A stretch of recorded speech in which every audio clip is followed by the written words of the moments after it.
एक झन्नाटेदार थप्पड़। स्नेहा की दिल छू लेने वाली कहानी।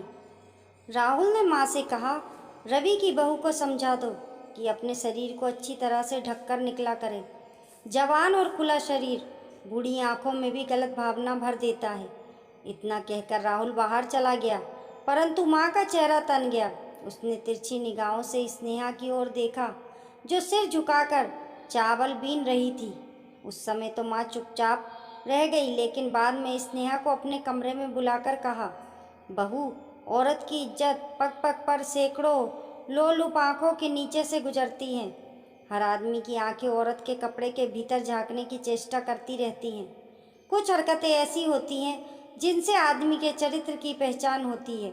वैसे इसका कुछ अर्थ निकले या ना निकले, पर अकेले में आंचल का बार बार बदन से गिर जाना कुछ दूसरे अर्थ भी देता है। मन की तरह शरीर पर भी नियंत्रण रखना सीखना चाहिए।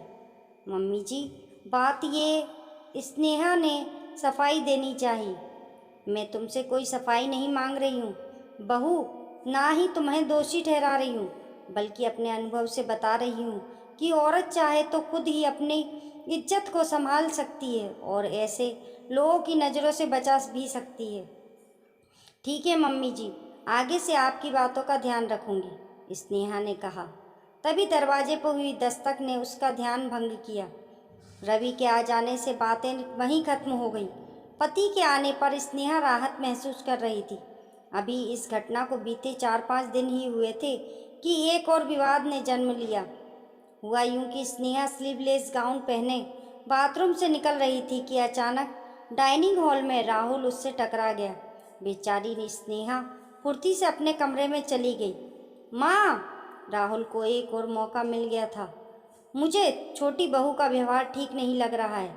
अभी बच्ची है, अपने आप समझ जाएगी, माँ ने बात को खत्म करते हुए कहा। तुम बहुत भोली हो, पर यदि अभी से कंट्रोल नहीं किया तो परिवार की इज्जत पर बट्टा लग सकता है, माँ ने राहुल को डांटते हुए कहा। तुम कहना क्या चाहते हो? स्नेहा को समझाओ, मर्यादा में रहना सीखे। इसके तौर तरीके कुछ ठीक नहीं है। स्नेहा दरवाजे के पास खड़ी होकर अपने जेठ और सास के बीच की बात को सुन रही थी। उसे समझ में नहीं आ रहा था कि उसने ऐसी कौन सी गलती की हुई है जिससे उसकी सास और जेठ उसके चरित्र पर संदेह कर रहे हैं। उन सारी बातों ने जैसे स्नेहा के चेहरे से हंसी छीन ली। हमेशा खुश रहने वाली स्नेहा बुझी बुझी सी रहने लगी। उसे समझ नहीं आ रहा था कि अपनी व्यथा किससे कहे। जेठ उस पर अप्रोक्ष रूप से लाछन लगा रहे थे और उसकी सास, जो कि एकदम पुराने ख्यालात की थी, उसे रोज औरत की मर्यादा का पाठ पढ़ाती रहती। एक बार तो उसके मन में आया कि वे रवि से सब कुछ बता दे, परंतु दोनों भाइयों में बेहद प्रेम था और वह प्रेम कहीं उसके कारण टूट कर बिखर ना जाए, इसलिए वह चुप थी। वे अपनी मन की बात जेठानी स्वाति से भी नहीं कह सकती, क्योंकि उसके लिए तो उसका पति परमेश्वर है। रात में जब रवि कमरे में आया तो वे एक तरफ मुंह किए पलंग पर चुपचाप लेटी हुई थी। रवि ने पूछा, क्यों, तुम्हारी तबीयत खराब है क्या? स्नेहा ने कहा, नहीं, ऐसी कोई बात नहीं है, बस नींद आ रही है। परंतु रवि समझ गया कि स्नेहा परेशान है। उसके मन में छिपे भाव चेहरे से साफ साफ व्यक्त हो रहे थे। इतना उदास तो उसने स्नेहा को कभी नहीं देखा। उस समय रवि ने स्नेहा से कुछ भी कहना ठीक नहीं समझा। अगले दिन रविवार था। रवि ने स्नेहा के साथ फिल्म देखने और बाहर घूमने का प्रोग्राम बनाया। रवि ने सोचा कि स्नेहा घर के अंदर की बंद दुनिया में रहते रहते ऊब गई है, इसलिए उदास है। कॉफ़ी हाउस में कॉफ़ी पीते हुए अचानक रवि ने स्नेहा से उसके उदास रहने का कारण पूछा। रवि ने कहा, मुझे 2-4 दिन के लिए ऑफिस के काम से बाहर जाना है। जब तक तुम अपनी मन की बात नहीं बताओगी, मैं निश्चित होकर नहीं जा पाऊंगा।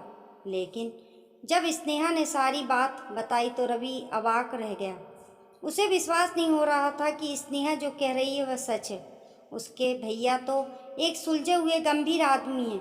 वे अपने छोटे भाई की पत्नी पर ऐसा लाछन कैसे लगा सकते हैं? अगले दिन रवि ऑफिस के काम से मुंबई चला गया। उसके जाते ही स्नेहा ने अपने जेठ के व्यवहार में अजीब सा परिवर्तन देखा। कल तक उसके चरित्र पर लाछन लगाने वाले राहुल ने 2 दिन के लिए ऑफिस से छुट्टी ले ली। और अधिकांश समय स्नेहा के आसपास घूमने लगा। कभी वह किचन में कुछ लेने के बहाने आ जाता तो कभी डाइनिंग रूम में टीवी देखने के बहाने उसके कमरे की ओर नज़रें टिकाए रखता। स्नेहा को राहुल की ये बदली मानसिकता समझ में नहीं आ रही थी। अगले ही दिन सुबह अचानक माँ की तबीयत खराब हो गई। उनके सीने में इतना तेज दर्द हुआ कि रवि और स्वाति को माँ को हॉस्पिटल लेकर जाना पड़ा। लगभग 4 घंटे बाद राहुल अकेले घर लौटा और स्नेहा से चाय बनाने को कहा।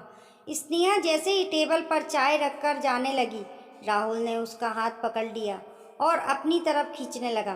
पहले तो स्नेहा ने अपना हाथ छुड़ाने का प्रयास किया, लेकिन जब राहुल ने उसका हाथ छोड़ने की बजाय शरीर को पकड़ने की कोशिश की तो स्नेहा ने एक झन्नाटेदार थप्पड़ राहुल के गाल पर जड़ दिया।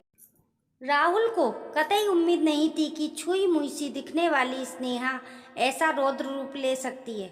वह नीचे कालीन पर गिरा हुआ अभी संभलने की कोशिश कर ही रहा था कि स्नेहा ने उसकी छाती पर अपना पैर रख दिया और बोली, मेरे चरित्र पर लाछन लगाने वाले जेठ जी, तुम खुद कितने चरित्रवान हो ये तो मैं पहले ही दिन से समझ गई थी। जब तुमने डाइनिंग हॉल में करीब से जाते हुए मेरे शरीर को छूने की कोशिश की थी, तुमने अपने चरित्र को मुझ पर आरोपित कर मुझे घर में बदनाम करने की कोशिश की, मेरे चरित्र पर कीचड़ उछाला, जबकि तुम्हारा चरित्र ही गंदा और दागदार था। कोमल है, कमज़ोर नहीं, शक्ति का नाम ही नारी है, सबको जीवन देने वाली मौत भी तुझसे हारी है। दोस्तों, अगर ये कहानी आपको पसंद आई हो तो लाइक करें और चैनल को सब्सक्राइब करें।